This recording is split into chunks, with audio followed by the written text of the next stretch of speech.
on n'a jamais, dans l'histoire de la médecine, encore réussi à faire un vaccin contre un coronavirus. Et il y a notamment, même les SRAS, le premier grand SRAS qu'on a connu, c'est en 2003, ça fait quand même 17 ans, avec déjà une épidémie très meurtrière, mais qui heureusement s'est limitée en termes géographiques, mais on n'a toujours pas de vaccin contre le SRAS 2003. Donc comment est-ce qu'on peut, même avec les développements nanotechnologiques, tout ce qu'ils disent là, comment est-ce qu'on peut faire croire aux gens qu'on va développer un vaccin surtout celui-là, qui évolue, qui mute, on le voit. Ils vont faire un vaccin efficace et surtout, à nouveau, le primum non nocere, qui tue pas plus qu'il ne sauve des gens. Comment est-ce qu'ils peuvent faire croire ça aux gens? C'est aberrant. Et surtout comment les médecins, quel que soit le fait qu'il y en a qui parlent pas, accepteraient ça. Mais j'ai lu aussi, c'est à vérifier, que ces vaccins, ils avaient fait le coup en 2009 pour le H1N1, pourraient être administrés par des non-médecins. Amener les gens à croire qu'il puisse y avoir un vaccin contre un coronavirus aussi vite, qu'il soit efficace, ou qu'il y ait une espèce d'urgence, comme ils sont en train de dire, qui justifierait de bypasser des étapes de sécurité, c'est de la folie pour moi. C'est clair qu'il y a des milliards d'euros en jeu là-dedans, et j'avais notamment dans un de mes articles cité les profits par rapport au domaine des vaccins, c'est énorme, c'est des milliards d'euros. Et ils sont 5 ou 6 firmes pharmaceutiques, c'est toujours la même chose comme pour le pétrole, les Big Five, ou pour les banques. On retrouve au niveau des Big Pharma 5 ou 6 grosses machines.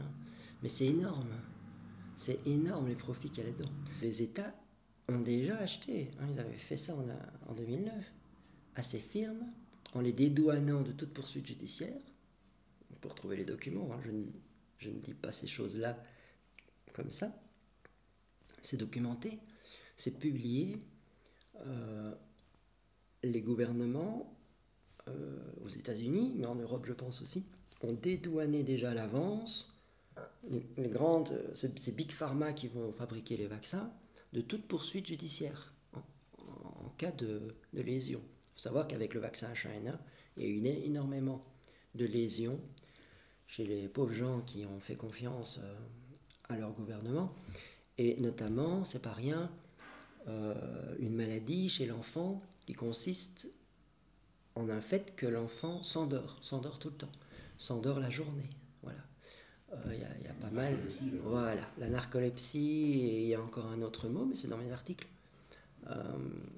Je parle de ça, avec les références. Il faut savoir ça. Donc qu'est-ce que ça va donner, ce vaccin Covid? Mais en même temps, il faut savoir qu'avec notre argent des impôts, l'État, qui finalement fait ce qu'il veut, a déjà acheté des millions de vaccins. D'un vaccin qui n'existe pas, dont on va nous faire croire qu'il est là à un moment, alors qu'on n'a jamais fait encore de vaccin anti-SRAS. D'ailleurs, je pense qu'il y a des virologues qui doivent se retourner dans leur tombe ou qui doivent mortes sur leur bouche, ils n'osent pas parler, mais il y en a qui le font heureusement.